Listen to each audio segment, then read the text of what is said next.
Cook matcha, cook matcha. Wow! Drink bites. J. J. J. আমরা এখন তারপর কোথায় যাবো? এসে উঠে যাবো উপরে, তাই না? মামি, yes? হ্যাঁ, আমরা ট্রেনে উঠেছি। Bye bye.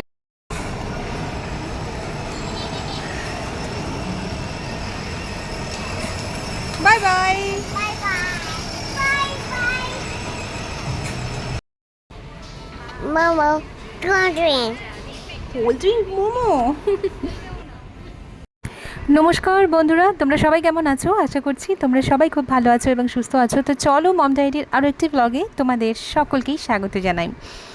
এই দেখো সকাল সকাল কিন্তু দিদিভাই এসে ভাইকে জাগানোর চেষ্টা করছে।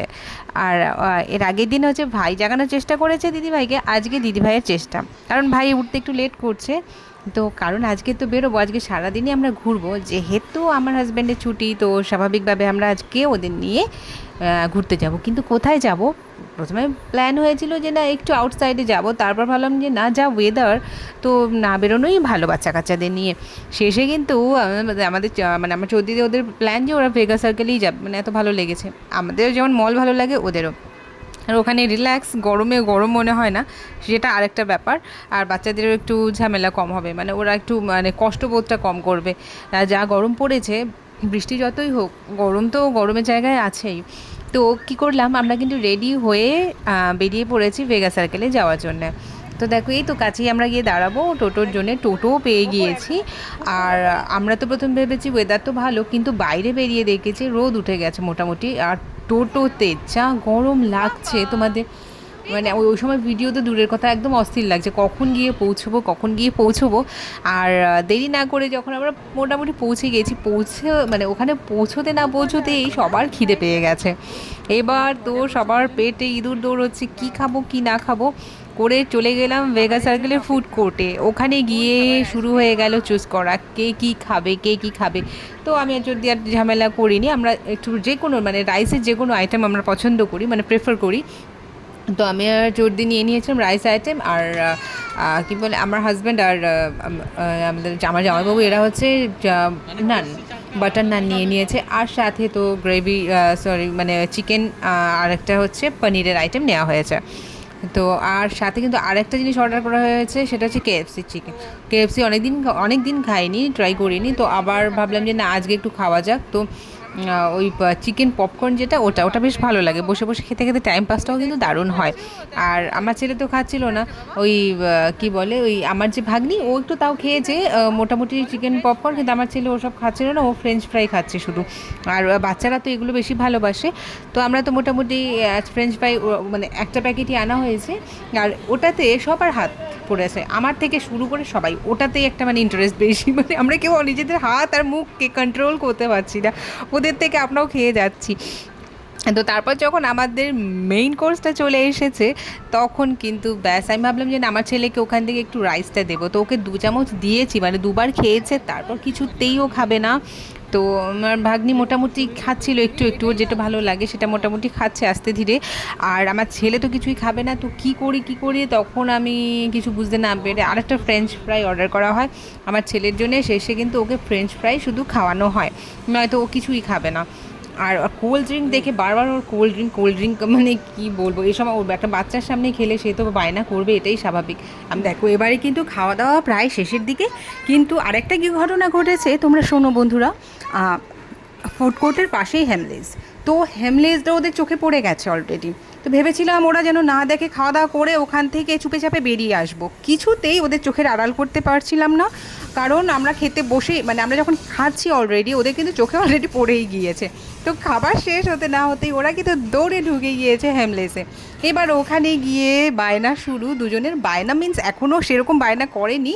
তো যেহেতু দিদির মেয়ে একটু বড়, তো ও বায়না শুরু করেছে, যেহেতু হাতেও আমাদের সময়টা একটু কম, সেদিন আর কিছু কিনে দেওয়া হয়ে ওঠেনি ওদের।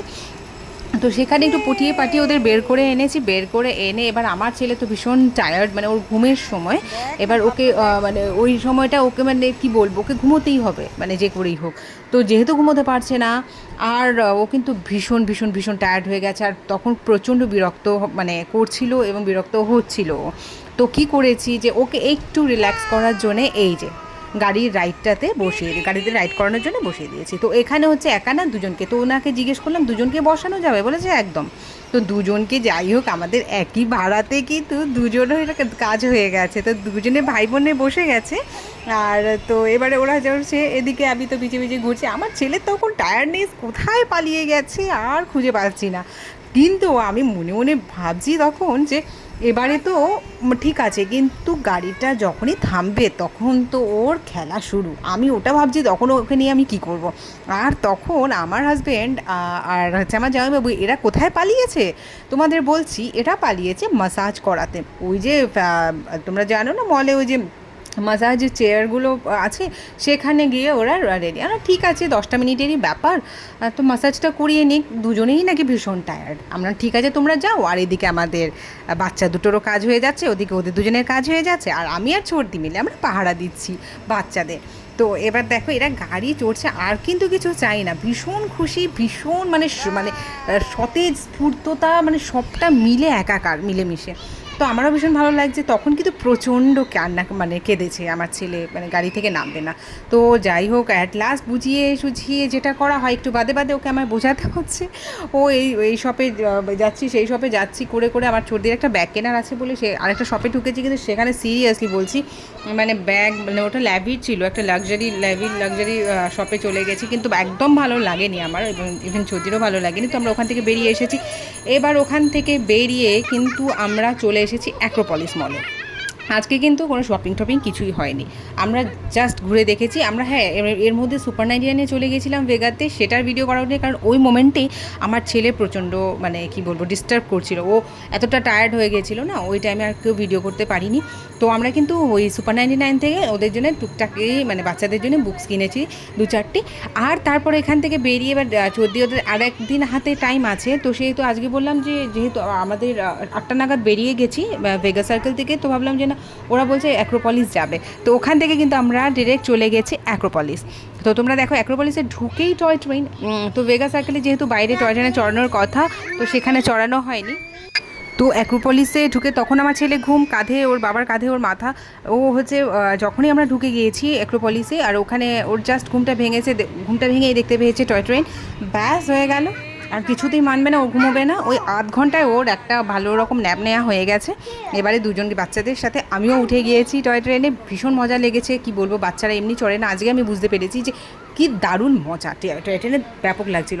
পেট কিন্তু সবারই ফুল, কিন্তু গরমে সবার মানে এতটাই তেষ্টা পেয়েছে তখন, ভালো লাগছে না, কি কিছু খাবো, কি ঠান্ডা একটা ঠান্ডা পানীয় করে করে আমরা চলে এসেছি কিন্তু আবার অ্যাক্রোপলিসের ফুড কোর্টে। ভেবে যে কোল্ড ড্রিঙ্ক তো অলরেডি খেয়েছি, তো কোল্ড ড্রিঙ্ক খাওয়ার ইচ্ছে ছিল না, তো এই মকটেইল হাবিজাবি কিছু খাবার জন্য বসেছি, তো গলাটা একটু ভেজাবো বলে। কিন্তু না, এখানে দেখি যে আমার জামাইবাবু আর আমার হাজব্যান্ডের শুধু গলা ভেজালে হবে না, এদের খাবারও খেতে হবে। তো তখন কি করেছে, এরা কিন্তু মোমো অর্ডার করে দিয়েছে। আমি বললাম তোমরা পারো বটে। তো বন্ধুরা আজকে কিন্তু এখন বাড়ি ফেরার পালা, সবাই অনেক টায়ার্ড। তো চলো ব্লগটি কেমন লাগলো অবশ্যই আমাদের জানাবে, লাইক কমেন্ট শেয়ার করবে, চ্যানেলটিকে সাবস্ক্রাইব করবে, যারা ফেসবুক থেকে দেখছো পেজটিকে ফলো করবে। বাই।